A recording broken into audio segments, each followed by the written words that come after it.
welcome back to my channel. I just realized something. I better quickly grab the camera and record because today is the perfect day to show you the next step in my planning routine. So the last time we spoke, I shared with you that I use my planner slightly differently. This planner is not to sit down and make zillions of notes. It tells me exactly what's already happening in my life. It tells me of all the appointments, of debit orders, monies that needs to be wherever they need to be and what for. And also, of course, I shared with you that I became a walker. So my walks are also logged in here. It's like an appointment I have with myself. So I did say, I don't find the work that I need to do on my daily pages. I showed you my daily pages and I said, I don't find the work here. So where does the work live? Let me show you. So the very first thing that you'll notice is that I turn my planner. If I turn it this way, then I have enough room for a description and for 31 days. I do mark my weekends clearly, and if there's a public holiday, I also indicate the public holiday. So something that's very important to note, this is not a list of the things that I need to do every single day. There simply is not enough time in a day for that. So what these pages actually hold is everything that I should be paying attention to consistently. When something gets done, I mark it off. The real power for me is not only in seeing what got done, it's seeing what gets skipped. After a while, the lights start flashing, the warning lights, they start flashing. I start to realize, I didn't get around to it in March, didn't get around to it in April, it's already late May and I didn't get around to it yet. Sometimes these things are in my head. I'm thinking of it constantly. But thinking of something and doing it is two complete different things. So I was thinking of you when I set up my trackers for June. I'd like to quickly just walk you through it, but I'm going to do it on this version that is already filled out. It tells a story. The top page is very much task-driven. This is where the actual work and movement happens. The bottom section is more communication-driven.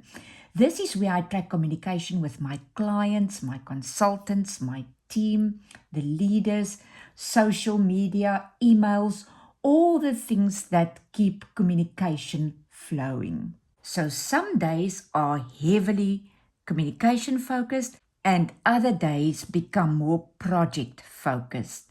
I always say that this tracker gives me a clear track to run on. Sometimes it feels like I'm doing a quick sprint in a certain area, and other days that same area will get its country mile out of me. So how do I use this? Very simple. First thing in the morning, I check my calendar on my phone. That's where my calendar lives digitally. And I check today in my planner, my today page, whichever day it is, I check that today page. Now I know exactly what my reality is.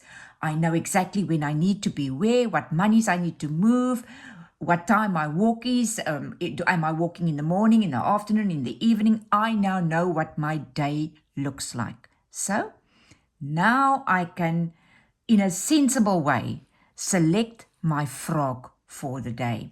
You know that book by Brian Tracy, Eat That Frog? My frog comes from my goals section, from my deeper work.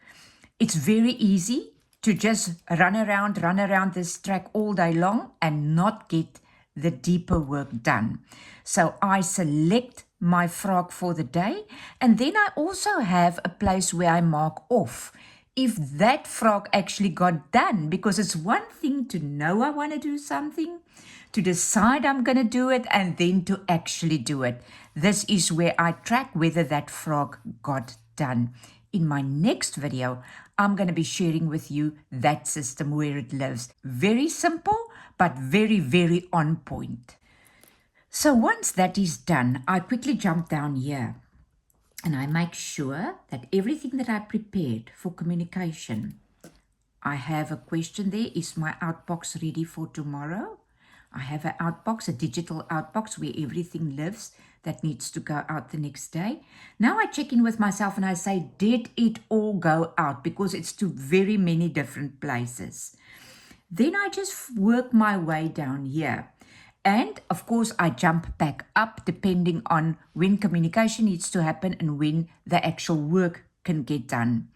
There is no perfection in how I go about this. Try as I may, I cannot find a successful way to have the communication live in between these things. So I decided to keep it very simple for myself, projects, communication, and for now that works for me. I say for now, it's been working for me for a while. So as we say, don't scratch what doesn't itch. It's worth repeating that there is absolutely no perfect way of working through my trackers as long as I am consistent.